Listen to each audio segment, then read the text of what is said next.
justamente pensando nos principais interesses de vocês da rede.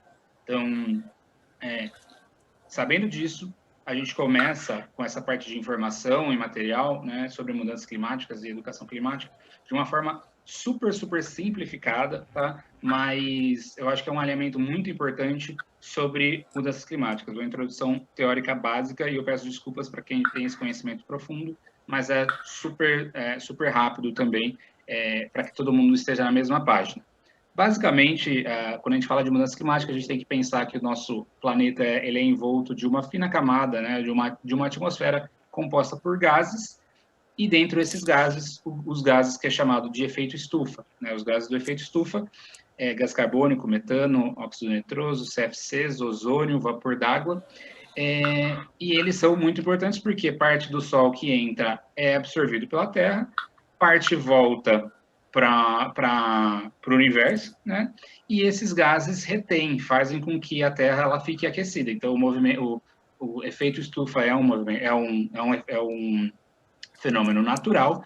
Entretanto, a atividade humana aumentou muito o ciclo, né? Causou um desequilíbrio muito grande entre os ciclos e, principalmente, né, o gás carbônico, o grande vilão, entre aspas, né? Porque, na verdade, nós, seres humanos, que estamos, né, despejando toneladas de gás carbônico na atmosfera. Menina, só, acho que tem algum microfone aberto, você pode desligar, por gentileza? Obrigado. Então, o gás carbônico, metano e óxido nitroso, principalmente o gás carbônico, que faz com que a gente retenha ainda mais calor. E isso, então a gente está falando aí de um lançamento de 152 milhões de toneladas de poluição a cada 24 horas, é como se fosse um esgoto aberto. Toda essa apresentação, pessoal, é tirada, né,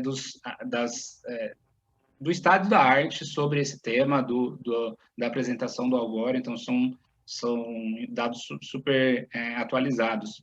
E aí, só para vocês terem uma noção, né, a questão do gás carbônico ele é cíclico, né? Se a gente vê ao longo dos milhares de anos, a temperatura ela varia de acordo com a variação do gás carbônico também, né? Só que nos últimos anos, né, desde a Revolução Industrial, a gente atingiu níveis sem precedentes sobre a questão do gás carbônico.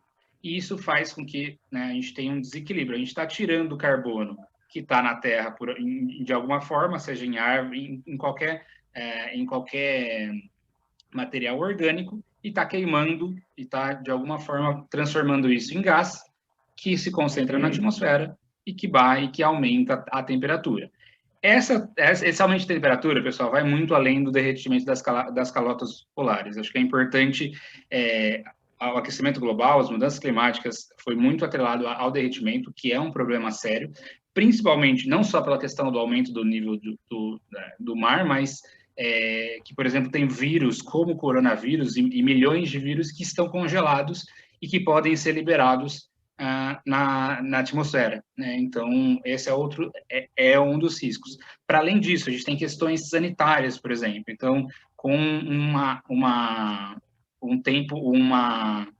atmosfera mais quente, não, desculpa, com a temperatura maior, né, as doenças tropicais elas estão se espalhando. Então, a gente está falando de problemas de saúde, a gente está falando de climas extremos. Eu não sei quem que é de São Paulo aqui, no começo do ano a gente teve um evento extremo, né, uma chuva de mais de 100 mililitros de concentração e inundou escolas que a gente trabalha e trabalhava, enfim, né, o aumento o aumento do número de eventos extremos vai ser cada vez mais frequente. A gente está falando também de alimentação.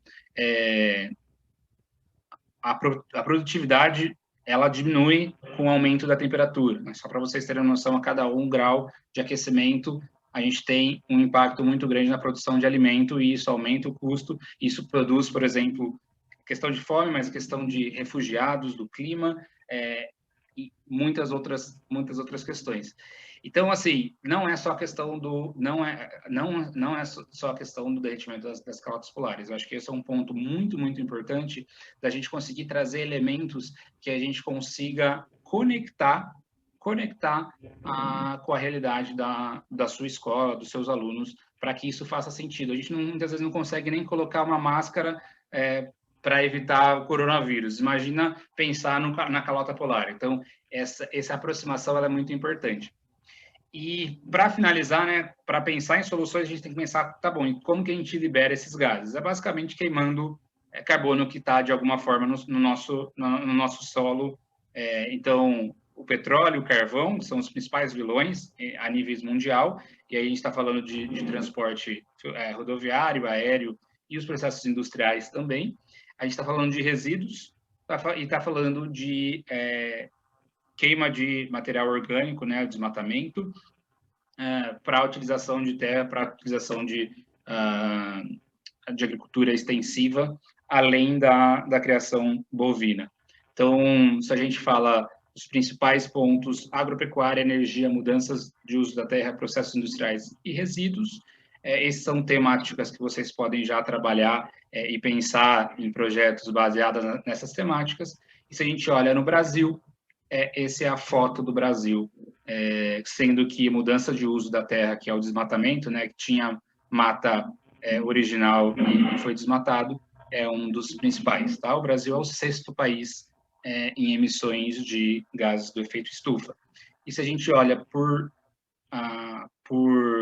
estado, a figura muda um pouco. Então, se a gente, por exemplo, o Pará, a gente está falando de mudança de uso da terra. Quando a gente vem aqui para São Paulo, a gente está falando de energia, o primeiro ponto. Então, como que a gente consegue aproximar e entender e mostrar essa causalidade, mostrar essa complexidade para alunos de diferentes estados, para alunos de diferentes contextos do país.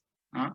Então, esse aqui, pessoal, é só uma introdução super básica, super rápida.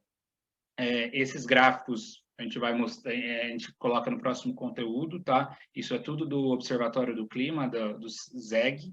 E, em resumo, as mudanças climáticas elas são as consequências da potencialização do efeito estufa, devido principalmente pelo desequilíbrio da cadeia do carbono. A gente está tirando o carbono da Terra e está colocando numa taxa desproporcional, que não é cíclica, para a atmosfera, e essa atmosfera está bloqueando mais energia, deixando mais quente, e isso traz toda uma consequência, um aspecto, afeta a vida humana em todos os aspectos, e compreender a sua complexidade é chave para a busca de soluções.